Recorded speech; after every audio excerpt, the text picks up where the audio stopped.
ইলিশ মাছ দিয়ে পটল দিয়ে আলু দিয়ে ঝোলের তরকারি রান্না করলাম এবং ইলিশ মাছ ভাজলাম এবং ভুট্টা ভাজলাম। আজকের ব্লগটি খুবই সুন্দর একটা ব্লগ। সবাই দেখে একটা কমেন্ট করে যাবেন যে ব্লগটি কেমন হয়েছে। দেখে সুন্দর একটা কমেন্টে আরেকটা ভিডিও বানাতে উৎসাহিত করে সবাই বলে যাবেন। আসসালামু আলাইকুম, সবাই কেমন আছেন? বিকালবেলা রান্না করতে চলে আসছি। এখানে আমার শাশুড়ি মাখিয়ে তরকারিটাকে বসিয়ে দিয়েছে আর আজকে কিন্তু সেই সব কিছু কোড়া বসা করে দিয়েছে। আমি শুধু পেঁয়াজ মরিচগুলো কেটে ধুয়ে ভালোভাবে নিয়ে চলে আসছি। এখানে দেখো সে কিন্তু আমার শ্বশুর এখানে আগুনটাকে জ্বালিয়ে দিয়ে গেছে আর আগুনটা নেভে গিয়েছিলো। আর তারপরে আমি জ্বালাইতে যে পরিমাণে কষ্ট হয়েছে, মানে ভিতরে অনেকগুলো খড়ি দিয়ে গেছিলো, সেই জন্য জ্বলতা ছিল না। এখানে দেখো গুঁড়া মাছ দিয়ে এবং কুয়ের ডাঁটা, আলু শাক, আলু দিয়ে চচ্চড়ি রান্না করব, মানে মাখিয়ে সে সব কিছু রেডি করে দিয়ে গেছিলো। শুধু আমি বসিয়ে দিয়েছি। এখন এটা যখন একদম শুকিয়ে গেছে তখন নামিয়ে নিয়েছি।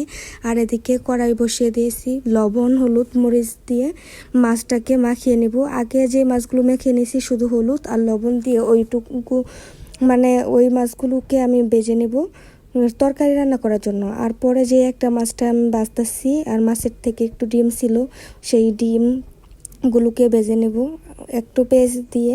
ওটা একটা মাছই ভাজবো শুধু আমার হাজব্যান্ডের জন্য।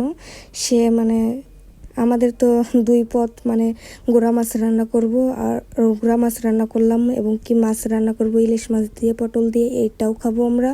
সে তো শুধু ইলিশ মাছের তরকারি খাবে আর তার জন্য ভাবলাম একটা টুকরো ইলিশ মাছ ভাজি, তাই তার জন্য ভেজে নেব। আর মাছগুলো কিন্তু ভেজা হয়ে গেছে, ওগুলোকে উঠিয়ে এখানে যেই এক পিস মাছ মাখিয়ে নিলাম সেটাও দিয়ে দিলাম। দিয়ে এখানে ভালোভাবে হালকা মশলাটাকেও ভেজে ডিমগুলোকে ভেজে উঠিয়ে নিয়েছি। এখন আবারও তেল দিয়ে মশলাটা কষিয়ে নিতেছি। পটল মটল যা কিছু আছে মানে সবজি সব কিছু আমার শাশুড়ি কেটে দিয়েছিল, আমি শুধু ধুয়ে রান্না করতেছি। এখন মশলাটাকে কষিয়ে নিয়েছি। এখন এখানে দিয়ে দিলাম পটল আর আলুগুলো। আর এখানে মশলাতে দিয়েছিলাম রসুন বাটা, হালকা পরিমাণে জিরা বাটা, পেঁয়াজ কুচি আর কাঁচামরিচ, এগুলোকে ভালো করে ভেজে মশলাগুলো দিয়ে তারপরে গুঁড়া মশলা দিয়ে পানি দিয়ে কষিয়ে এখন এখানে পটল আর আলুগুলোকেও ভালোভাবে কষিয়ে নিতেছিলাম। এখানে আমি হালকা পরিমাণে পানি দিয়েও কষিয়ে নিব ডেকে। যখন ভালোভাবে পানিটা খেয়ে কষানোটা হয়ে যাবে তখন এখানে আমি ঝোলের জন্য পরিমাণ মতো পানি দিয়ে দিব।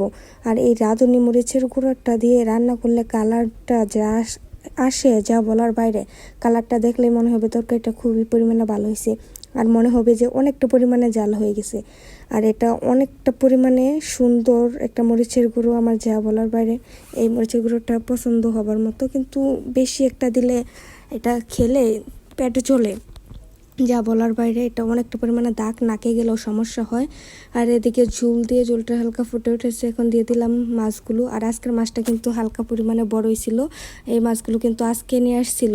দেখো তরকারিটা রান্না করার পরে কতটা সুন্দর লাগছে, যা বলার বাইরে। আর এদিকে আমি চাঁদের উপরে নাড়া দিয়েছিলাম লাইলা পাতাগুলোকে লাল হয়ে যেতেছে। আম্মু বলছে সপ্তাহে একবার করে রোদ্রে দিতে, তাহলে নাকি সবুজ সবুজ থাকবে। আর এদিকে আমার হালকা লাল হয়ে গেছে। এখানে ভুট্টাগুলোকে রোদে দিয়েছিলাম।